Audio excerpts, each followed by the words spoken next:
ठीक है, तो आइए देखते हैं, शुरू से लेके अंत तक इसको हम पढ़ेंगे। स्टार्ट करते हैं। इन्होंने कहा कि पहले अध्याय में जो हमने पादपों में पोषण के बारे में पढ़ा, उसमें भोजन प्रकाश संश्लेषण द्वारा पादप स्वयं बना सकते हैं, ये जानकारी हमको मिली। लेकिन प्राणी ऐसा नहीं कर सकते हैं। कुछ प्राणी सीधे ही पौधों का भक्षण कर लेते हैं, जबकि कुछ अन्य जंतुओं को अपना आहार बनाते हैं। शाकाहारी मांसाहारी आप जानते हैं। कुछ जंतु पौधे एवं जंतु दोनों को खाते हैं, ये सारी चीज़ें आप जानते हैं। तो प्राणियों के पोषण में पोषक तत्वों की आवश्यकता आहार के अंतर्ग्रहण यानी भोजन ग्रहण करने की विधि और शरीर में इसके उपयोग की विधि में सन्निहित है, सम्मिलित है। ठीक है, सन्निहित है या सम्मिलित है एक ही बात है। कहने का मतलब कैसे वो अंतर्ग्रहण करते हैं भोजन, यानी कि कैसे खाते हैं, और उसके बाद में अंदर कैसे वो पचता है, शरीर में इसके उपयोग की विधि क्या है, इसी पे निहित है। और फिर कार्बोहाइड्रेट जैसे कुछ संगठक जटिल पदार्थ हैं। अनेक जंतु इन जटिल पदार्थों का उपयोग सीधे तौर पर नहीं कर सकते, उन्हें सरल रूप में बदलना पड़ता है। ठीक है, जैसे कि कुछ जटिल पदार्थ होते हैं, तो जटिल पदार्थ फिर वो सरल पदार्थों में टूट जाते हैं। जैसे ये जटिल पदार्थ के ये आरेख दिया हुआ है, फिर ये देखिए ऐसे ऐसे टूट गए, प्लस प्लस का साइन लगा है ना, तब इसका उपयोग कर पाते हैं। तो कहने का मतलब परिवर्तन जो होता है, जो टूटते हैं जटिल पदार्थ सरल पदार्थों में, जो परिवर्तित होते हैं, टूटते हैं, यानी जो विखंडन होता है, तथा इस प्रक्रम को क्या कहते हैं, पाचन। पाचन क्या होता है, आप भोजन करते हैं, फिर जाके अंदर अलग अलग चीज़ों में वो टूट के शरीर के काम में आ जाता है, विखंडित हो जाता है। भोजन भी आप करते हैं तो मुंह से ही देखिए पाचन चालू हो जाता है, आगे की क्लास में आप पढ़ेंगे। ठीक है, अब हम देखेंगे कि खाद्य अंतर्ग्रहण की विभिन्न विधियां क्या हैं। तो भोजन के अंतर्ग्रहण की विधि विभिन्न जीवों में भिन्न भिन्न होती है। मधुमक्खी और मरमर पक्षी यानी हमिंग बर्ड जो है छोटा पक्षी होता है, पौधे का मकरंद चूसते हैं। और मानव एवं कुछ अन्य जंतुओं में शिशु माँ को दूध पिलाती है, शिशु माँ का दूध पीते हैं, और माँ पिलाती है, सॉरी वो गलत निकल गया था। अजगर जैसे सर्प वंश के प्राणी अपने शिकार को समूचा ही निगल जाते हैं। और कुछ जलीय जीव अपने आसपास पानी में तैरते हुए खाद्य कणों को छानकर भक्षण कर लेते हैं। तो अलग अलग सबका है, जैसे घोंघा का आहार का प्रकार क्या है, विधि क्या है, ऐसे चींटी का, चील का, ये सब आप करिएगा, इससे प्रश्न ऐसे नहीं बनेंगे। ठीक है ना, ऐसे तितली मकरंद चूसते हुए आपको मिल जाएगी। मच्छर क्या करेगा, हमारा लोगों का ही खून चूस लेता है, जू ऐसे खून चूसता है। और यहाँ पे देखिए विधि कैसे आपको करना है, ये इन्होंने यहाँ पे संकेत दिया था कि यहाँ पे आहार की विधि क्या है, छीलना, काटना, पकड़ना, निगलना। तो ये आप लिख सकते हैं यहाँ पर, इसको देख लीजिएगा। आगे हम बढ़ते हैं। देखिए एक अद्भुत सत्य करके इसमें दिया हुआ है, इसके अंतर्गत क्या दिया हुआ है, स्टारफिश, यहाँ से प्रश्न ऐसे खूब बन जाते हैं। तारा मछली जिसको बोलते हैं, कैल्शियम कार्बोनेट के कठोर कवच वाले जंतुओं का आहार कर लेती है। जिनका कवच जो होता है कैल्शियम कार्बोनेट का बनता है, उनको खा लेती है। और कवच खोलने के बाद वो अपने मुख से अपना आमाशय बाहर निकालती है तथा जंतु के कोमल भाग को खाती है। मतलब पूरा आमाशय मुंह से बाहर निकाल लेती है, ये भी इसकी अजीब विधि है। आमाशय वापस शरीर में चला जाता है तथा आहार धीरे धीरे पचता है। देखिए इसकी ये विधि है। अब आप सोचिए आपका ऐसा हो तो जहाँ बैठ के खाएंगे कैसा लगेगा, आमाशय पूरा बाहर आ जाए। तो हर जंतु का, हर प्राणी का सब अलग अलग सिस्टम है। ऐसा नहीं है कि सबका बिल्कुल अलग है, मेल भी खा सकता है, एक दूसरे से मिल सकता है, लेकिन सबका बहुत सारे जो प्राणी हैं उनका अगर हम तुलना करेंगे तो बिल्कुल अलग मिलेगा। और 2.1 यही जो चित्र है, इसमें इन्होंने कहा है कि खाद्य अंतर्ग्रहण की विधियां उन विधियों द्वारा विवरण लिखने में सहायक हैं जिनमें जंतु भोजन का अंतर्ग्रहण करते हैं। तो वो तो आपने देखा ही है। मानव में पाचन कैसे होता है, ये बहुत इंपॉर्टेंट है। ठीक है, इसको हम सही से पढ़ेंगे। हम भोजन ग्रहण करते हैं, कैसे जाता है अंदर तक, तो वो जो क्रम है उसको हम देख लेते हैं। पहले मुख गुहिका में जाता है, फिर ग्रासनली या ग्रासिका में जाता है, फिर आमाशय, क्षुद्रांत यानी जिसे छोटी आंत, फिर बृहदांत जिसे बड़ी आंत कहते हैं, जो मलाशय से जुड़ी होती है, और फिर मल द्वार द्वारा अथवा गुदा के द्वारा, मलद्वार या गुदा एक ही चीज़ है, उससे बाहर निकल जाता है। क्या ये मार्ग बहुत लंबा नहीं है, निश्चित है, ये पूछ रहे हैं। तो ये सभी भाग मिलकर आहार नाल या पाचन नली का निर्माण करते हैं। और जैसे जैसे भोजन विभिन्न भागों से गुजरता है, उसकी विभिन्न घटकों का पाचन भी क्रमिक रूप से होता जाता है। ये बहुत इंपॉर्टेंट है कि अलग अलग जगह पे अलग अलग चीज़ों का पाचन होता रहता है। ठीक है, अब आमाशय की आंतरिक भित्ति, छिद्रांत तथा आहार नाल से संबंध विभिन्न ग्रंथियां जैसे लाला ग्रंथि, यकृत, अग्नाशय पाचक रस स्रावित करती हैं। पाचक रस जटिल पदार्थों को उनको सरल रूप में बदल देते हैं। आहार नाल एवं संबंध ग्रंथियां मिलकर पाचन तंत्र का निर्माण करते हैं। ठीक है, देखिए ये फिगर देख लीजिए, बहुत ही इंपॉर्टेंट और बहुत बढ़िया फिगर ये बना हुआ है। यहाँ देखिए आप खाते हैं, मुख गुहिका है, फिर लाला ग्रंथि है, और यहाँ से भोजन ऐसे होते हैं ग्रसिका के माध्यम से यहाँ पे देखिए ये आमाशय में पहुँचता है। ये आपका यकृत है, ये पित्ताशय है। यहाँ पे इतना डिटेल और हम पढ़ नहीं सकते, काम कीजिए ये देखे लेना कि कैसे कैसे जाता है। फिर ये अग्नाशय, यहाँ से होता हुआ ये क्षुद्रांत यानी कि छोटी आंत, और फिर बृहदांत, और बृहदांत के बाद में यहाँ से ये मलाशय है, यहाँ पे मल इकट्ठा होता है, और फिर गुदा से ये बाहर निकल जाता है, जो ये अवशिष्ट पदार्थ है। ठीक है ना। अब हम जाने कि आहार नाल के विभिन्न भागों में भोजन का क्या होता है। तो मुख गुहिका में क्या होता है, जहाँ से आपने खाया सबसे पहले आप मुख भी रखते हैं, तो भोजन का अंतर्ग्रहण मुख द्वारा हम करते हैं। आहार को शरीर के अंदर लेने की क्रिया अंतर्ग्रहण कहलाती है। तो ये चीज़ें आपको ध्यान रखनी है, प्रश्न ऐसे बन जाते हैं। ये तो बिल्कुल सिंपल सी बात है, सब लोग जानते हैं। और हम दांतों की सहायता से भोजन चबाते हैं तथा यांत्रिक विधि द्वारा क्या करते हैं, उसके छोटे छोटे टुकड़ों में उसको तोड़ देते हैं, पीस डालते हैं, और प्रत्येक दांत मसूड़ों के बीच अलग अलग गतिका में धंसा होता है। ये सब तो आप जानते हैं, अपना ही दांत देख सकते हैं, फील कर सकते हैं, दूसरे की बत्ती सी देख के भी आप फील कर सकते हैं। यहाँ पे देखिए ये दांत का ये दिया हुआ है, इसको और बड़ा कर लेते हैं जिससे स्पष्ट नज़र आए आपको। ये दांतों की व्यवस्था है, जो विभिन्न प्रकार के दांत होते हैं। ये दांतों के नाम भी पूछे जाते हैं कभी कभी। तो ये देखो, चाहे आप आधा इसको समझ लें, यानी कि इनमें से चाहे आप लेफ्ट का चाहे राइट का समझ लें, जो भी अपने मतलब सरलता के हिसाब से जैसे आपको अच्छा लगे।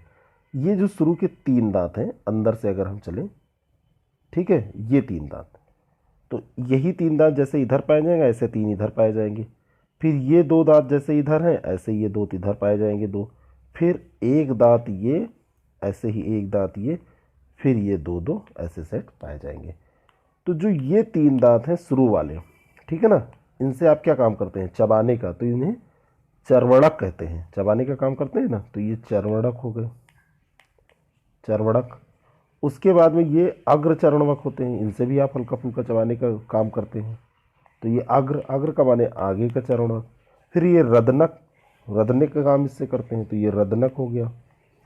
और फिर ये 2 दांत जो होते हैं कृंतक, इनसे काटने का काम आप करते हैं। देखिए ऐसे चूहे की तरह आप इसको भी यहाँ से काट सकते हैं ना, कोई चीज़ काटते हैं तो पीछे नहीं ले जाते हैं, यहीं से काटते हैं। तो ये दांत हो गए, तो 3, 2, 5, 1, 6, 2, 8, तो 8 ये, 8 है, 8, 8, 16। और ऐसे ये नीचे या ऊपर का है, तो ऐसे ही ये नीचे का है अगर, तो ऊपर भी आपको 16 मिलेंगे। तो टोटल 32 दांत हमारे होते हैं। ठीक है ना। हमारे मुख में लाला ग्रंथि होती है, जो लाला रस यानी लार को, लाला यानी लार, स्रावित करती है। और ये जो लाला रस है या लार है, ये क्या प्रभाव डालता है, तो इसका बहुत पाचन में इसका बहुत बड़ा योगदान है। ठीक है ना। और दांतों के प्रकार, दांतों की संख्या, निचला जबड़ा ऊपरा जीभ, आप सब समझ गए, इसको आप कर सकते हैं। यहाँ पे इसको आप बना लीजिए, कर लीजिए, कोई इसकी ज़रूरत भी ऐसे नहीं है, संख्या आपको पता होना चाहिए। तो आप ऊपर नीचे दोनों मिला के उसकी संख्या बताएंगे, 3 इधर 3 इधर 6, और 3 ऊपर साइड में, और 3 दाहिने ऊपर साइड में और बाएं साइड में। तो यानी जो ये दांत थे आपके चर्वणक, ये कितने हो जाएंगे, कुल 12 दांत हो जाएंगे। तो ये ध्यान रखिएगा, संख्या अगर आपसे कोई पूछे। ठीक है। अब दूध के दांत और अस्थाई दांत, ये हम देख लें। आपने बहुत बार कहते हुए सुना होगा, दूध के दांत अभी नहीं टूटे हैं। तो हमारे दांतों का प्रथम सेट शैशवकाल में निकलता है, जब हम छोटे से होते हैं। 8 वर्ष तक की आयु में ये सभी दांत गिर जाते हैं, और इन्हें दूध के दांत कहते हैं। और इन दांतों के स्थान पर दूसरे दांत निकलते हैं, जिन्हें अस्थाई दांत कहते हैं। सामान्य स्वस्थ व्यक्ति के अस्थाई दांत पूरे जीवन भर रहते हैं, वृद्धावस्था में भी ये प्रायः गिरने लगते हैं। लेकिन अब ये बड़ी समस्या हो रही है, डेंटिस्ट के पास अपॉइंटमेंट लेना बिल्कुल समझ लीजिए अनिवार्य हो गया है। लोग जाते हैं क्योंकि उनको कोई ना कोई समस्या रहती ही है। और यहाँ पे मंड पर लार का प्रभाव ये बता रहे हैं, इसका कोई इतना इम्पोर्टेंस नहीं है।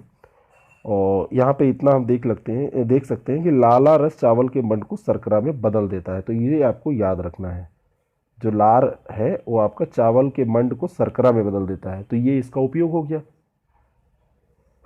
सॉरी, ये इसका उपयोग हो गया। जीभ एक मांसल पेशी अंग है। अब हम जीवा के बारे में पढ़ लें, जो पीछे की ओर मुख गुहिका के अधर से जुड़ी रहती है, और इसका अग्रभाग स्वतंत्र होता है। और किसी भी दिशा में मुड़ सकता है। आपको जीभ के कार्य ज्ञात हैं? हम बोलने के लिए जीभ का उपयोग करते हैं। इसके अतिरिक्त भोजन में लार को मिलाने के लिए भी तो जीभ का उपयोग हम करते हैं। और मिठाइयाँ और दंतछय भी हमको देखना है, पहले इसको हम कंप्लीट कर लेते हैं। मिलाने का कार्य भी हम जीभ के द्वारा करते हैं।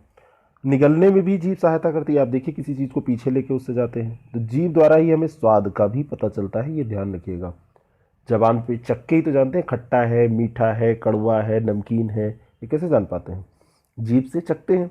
और जीभ पर स्वाद कलिकाएँ होती हैं जिनकी सहायता से हमें विभिन्न प्रकार के स्वाद का पता चलता है। तो जीभ का बड़ा इम्पोर्टेंस है। जीभ अगर जबान ही ना हो तो आप ये सब स्वाद नहीं ले पाएंगे, कौन सी चीज़ का स्वाद क्या है।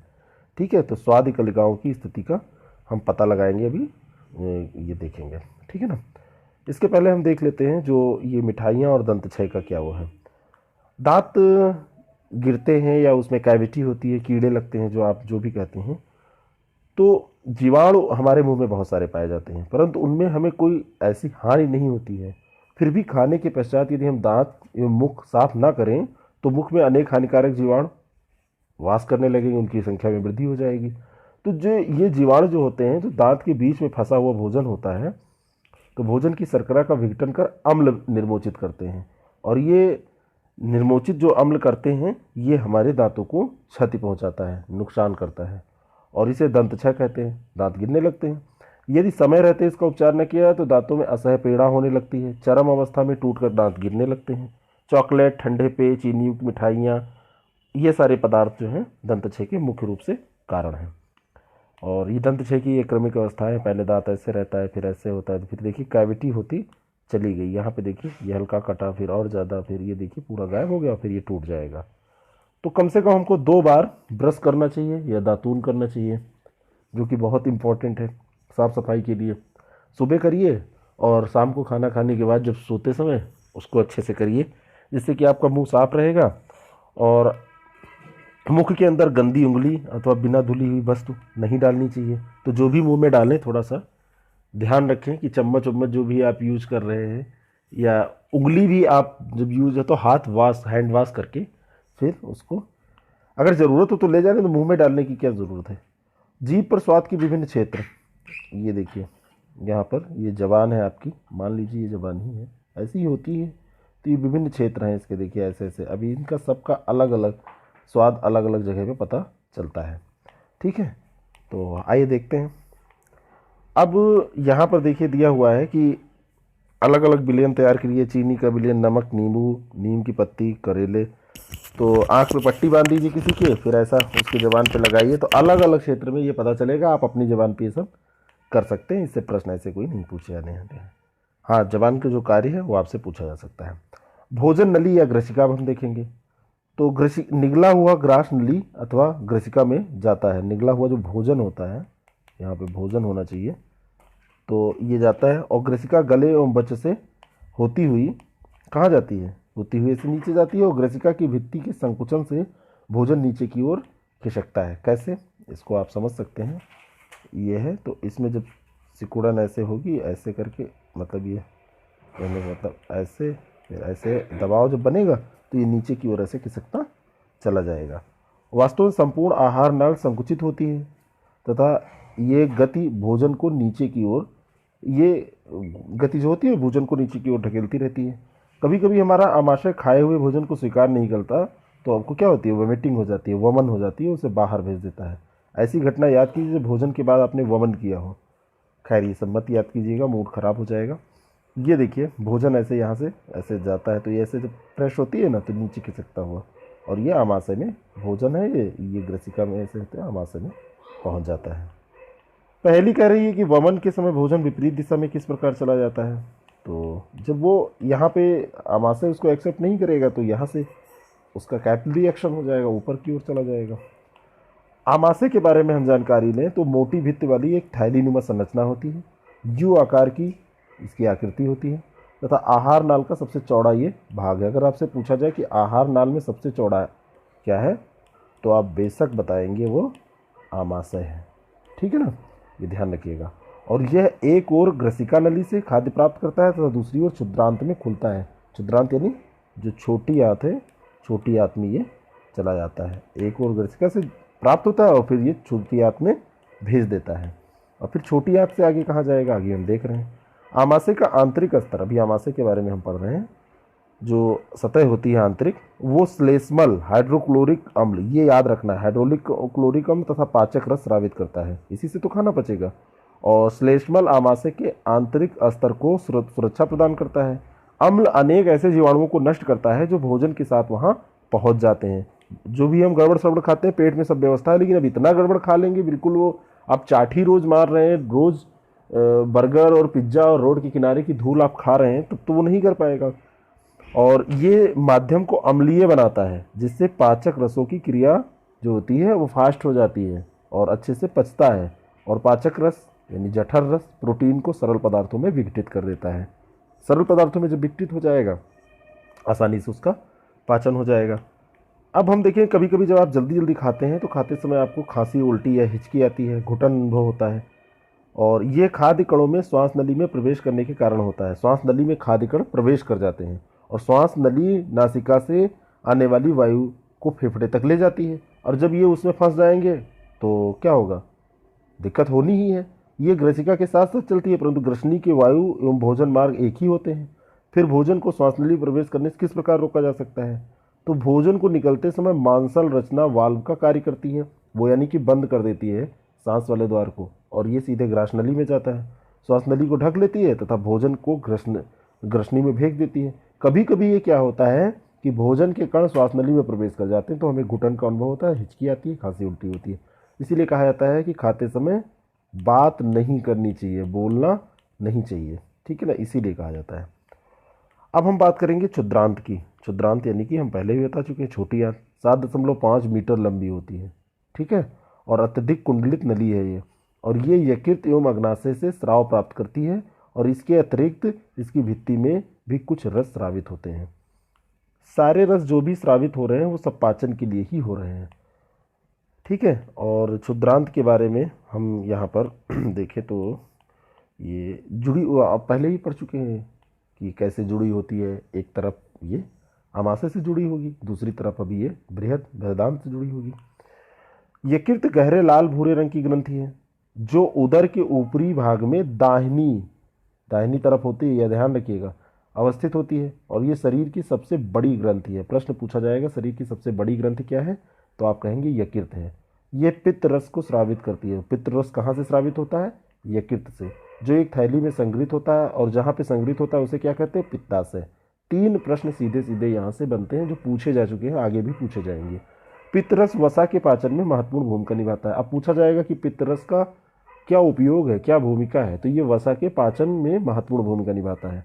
अग्नाशय हल्के पीले रंग की बड़ी ग्रंथि है जो आमाशय के ठीक नीचे स्थित होती है ना, और अग्नाशयिक रस कार्बोहाइड्रेट और प्रोटीन पर क्रिया करता है, इनको उसके सरल रूप में परिवर्तित कर देता है। सरल रूप से पचा भोजन अब क्षुद्रांत के निचले भाग में पहुंचता है, जहां आंत्र रस पाचन क्रिया को पूर्ण कर देता है। कार्बोहाइड्रेट सरल शर्करा जैसे कि ग्लूकोज में परिवर्तित हो जाते हैं, ये भी आपको ध्यान रखना है। और वसा जो है, वसा अम्ल एवं ग्लिसरॉल में प्रोटीन एमिनो अम्ल में परिवर्तित हो जाती है। तो ये सारी चीज़ें आप ध्यान रखिएगा। ये पैरा, ये दोनों बहुत ज़्यादा इंपॉर्टेंट है, यहाँ से प्रश्न आपको मिलने वाले हैं, ठीक है। इसको पॉज करके आप जैसे भी अपनी भाषा में नोट कर लीजिए, इंपॉर्टेंट मैं बता दे रहा हूँ आपको। यहाँ पर देखिए एक विलक्षण दुर्घटना यहाँ पे दी है कि दुर्घटना द्वारा आमाशय की कार्यप्रणाली की खोज हुई। सन 1882 में अलेक्सिस सेंट मार्टिन नाम का एक व्यक्ति था, गोली लगने से बुरी तरह से वो घायल हुआ।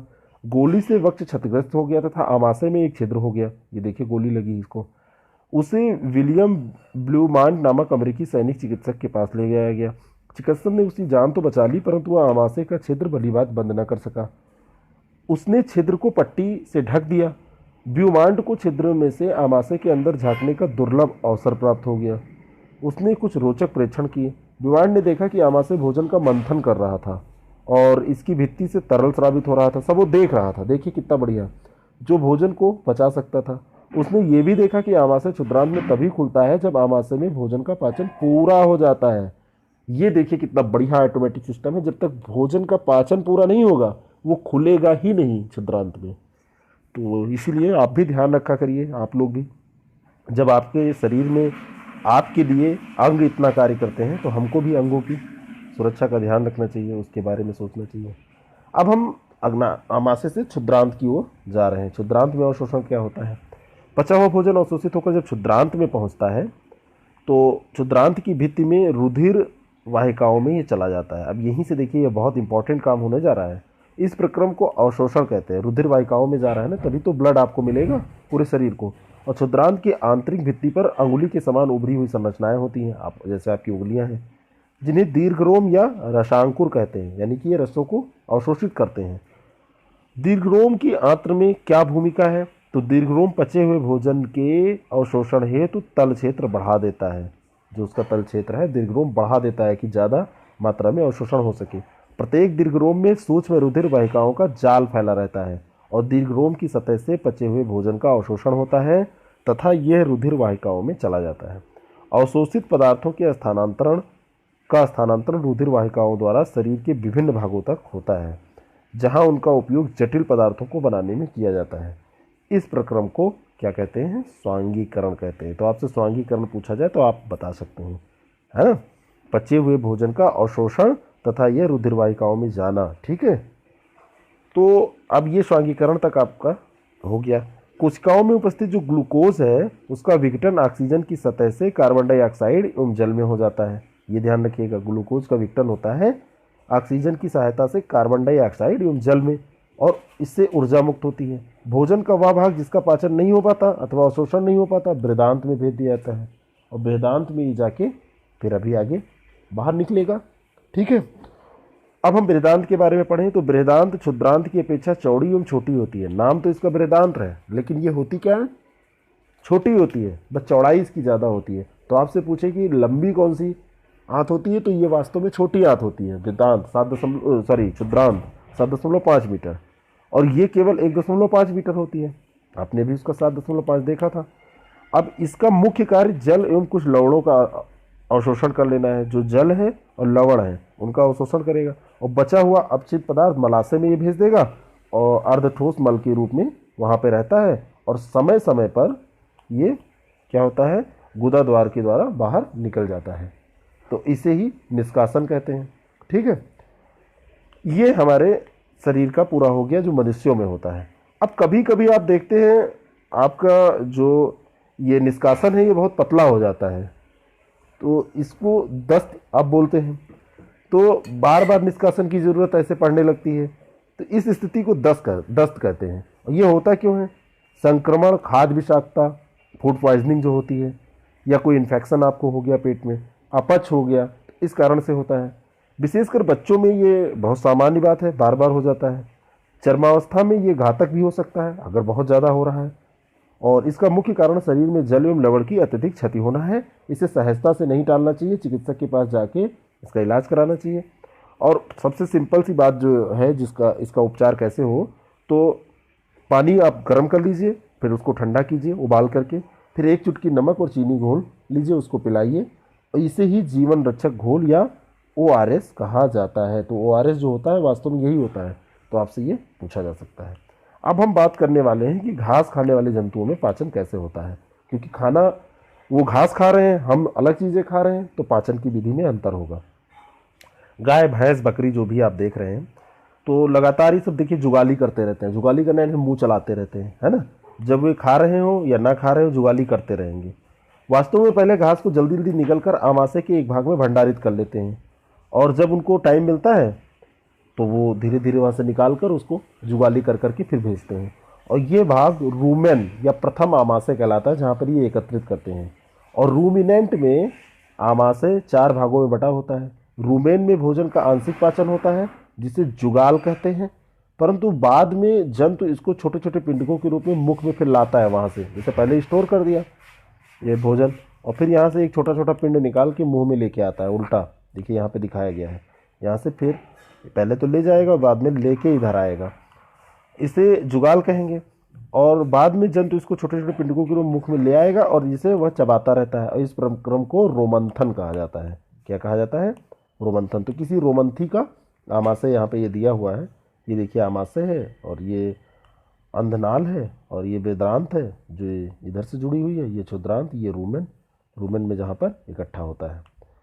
अब ये रोमंथन या जुगाली करना, रोमंथन या उसी को जुगाली करना कहा जाता है, तथा ऐसे जंतु जो जुगाली करते हैं उसको रूमिनेंट या रोमंथी कहा जाता है। तो ये आपको याद रखना है। आपसे पूछ लिया रूमिनेंट क्या होता है, तो आप बता देंगे जुगाली करने वाले जंतुओं को कहा जाता है। घास में सेलुलोज की प्रचुरता होती है, जो एक प्रकार का क्या है, कार्बोहाइड्रेट है। बहुत से जंतु एवं मानव सेलुलोज का पाचन नहीं कर पाते हैं। ठीक है, तो सेलुलोज का पाचन कैसे हो, ये भी एक समस्या है। रूमिनेंट में क्षुद्रांत एवं वेदांत के बीच में एक थैलीनुमा बड़ी संरचना होती है, जिसे अंधनाल कहते हैं। भोजन में सेलुलोज का पाचन यहाँ पर कुछ जीवाणुओं द्वारा किया जाता है, जो मनुष्य के आहार नाल में अनुपस्थित होता है। क्योंकि हम लोग घास तो खाते नहीं है, तो हमारे शरीर में उसकी आवश्यकता ही नहीं है, तो हमारे शरीर में ये नहीं होता है। अंधनाल हमारे यहाँ हमारे शरीर में नहीं होती है। हमारे यहाँ का मतलब हमारे शरीर में। ऐसा मत समझिए कि भारत में नहीं होती, अफ्रीका में या अमेरिका में पाई जाती है, ऐसा नहीं है। अब तक आपने उन जंतुओं के विषय में जानकारी प्राप्त कर ली है जिनमें पाचन तंत्र पाया जाता है, परंतु बहुत से ऐसे भी सूक्ष्म प्राणी हैं जिनमें ना तो मुख होता है और ना ही पाचन तंत्र। फिर वे किस प्रकार भोजन का अंतर्ग्रहण करते हैं, कैसे पाचन करते हैं, ये भी एक बहुत बड़ी बात है। अब ये कह रहे हैं कि पहली कह रही हैं कि जंतु भोजन करते समय भली भात क्यों नहीं चबा पाते। बूझो कह रहे हैं कि मनुष्य मवेशियों की सतह तरह सेलुलोज को क्यों नहीं बचा पाता, क्योंकि हम घास नहीं खाते हैं। और अमीबा में संभरण एवं पाचन कैसे होता है, इसको हम देखेंगे। तो अमीबा जलाशयों में पाया जाने वाला एक कोशिक जीव है। तो एक कोशिकीय है, इसको आपको बहुत सही से ध्यान रखना है, प्रश्न पूछा जाता है। तो ये एक कोशिकीय है। अमीबा की कोशिका में एक कोशिका झिल्ली होती है। यह गोल सघन केंद्रक एवं कोशिका द्रव्य में बुलबुले के समान अनेक धानियाँ इसमें होती हैं। और यहाँ पर अमीबा निरंतर अपनी आकृति एवं स्थिति बदलता रहता है। यह एक अथवा अधिक अंगुली के समान प्रवर्ध निकालता है, जिन्हें पादाब अथवा कृत्रिम पाँव कहते हैं। ये निकालता रहता है ऐसे, है ना, और जो इन्हें गति करने और भोजन पकड़ने में सहायता करते हैं। अमीबा का भी आप चित्र देखेंगे, सब समझ में आ जाएगा। अमीबा कुछ सूक्ष्म जीवों का आहार करता है। जब इसे भोजन का आभास होता है तो खाद्य कण के चारों ओर पादाब विकसित कर देता है। जो भी कण मिलेगा उसके चारों ओर ऐसे पादाब विकसित करके फिर उसे क्या करेगा, निगल लेगा, और खाद्य पदार्थ उसे खाद्य धानी में उसके फंस जाएंगे। तो खाद्य धानी उसकी होती है, उसी में खाद्य पदार्थ फंस जाते हैं। ये देखिए अमीबा है, ठीक है ना।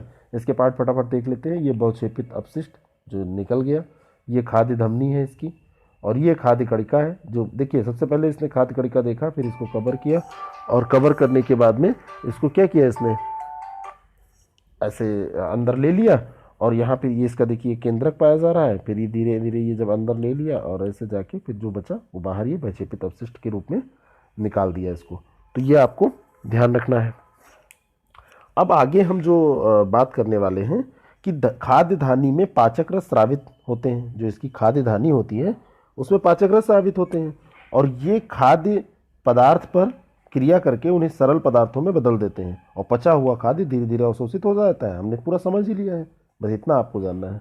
भोजन पाचन का आधारभूत प्रक्रम सभी प्राणियों में समान है, जिनमें खाद्य पदार्थ सरल पदार्थों में परिवर्तित किए जाते हैं। बिना जटिल से सरल में बदले कुछ होने वाला नहीं है, और ऊर्जा उसी दौरान मुक्त होती है जब ये जटिल से सरल में परिवर्तित होते हैं। और जो ये ऊर्जा जब मुक्त होती है तो इसी का उपयोग हमारा शरीर करता है। अगले अध्याय में हम देखेंगे कि अवशोषित खाद्य पदार्थों का शरीर के अन्य भागों में स्थानांतरण कैसे होता है। ठीक है, तो ये हमने देख लिया। अंत में हम देखें तो ये शब्द आप इसको एक एक करके आपको समझना चाहिए। सारे शब्दों को हमने देख लिया है, आप इसको डिफाइन करेंगे, अपने नोटबुक में नोट करेंगे। सारांश एक बार हम इसको कहिए तो देख लें, नहीं तो ऐसे बंद करते हैं। सारांश भी लगभग हम चीज़ों को देख चुके हैं, और इसमें ऐसा कुछ नहीं है कि हमको फिर से देखना पड़े। ये क्रम याद कर लीजिएगा कि कैसे कैसे किया जाता है, ये प्रश्न पूछ लिया जाता है। ठीक है ना। भोजन एक जटिल प्रक्रम है, अंतर्ग्रहण, पाचन और शोषण, स्वांगीकरण, निष्कासन। तो यानी कि पचने के क्या क्या क्रम है, मतलब क्या क्या प्रक्रियाएं हैं, ये इंपॉर्टेंट है।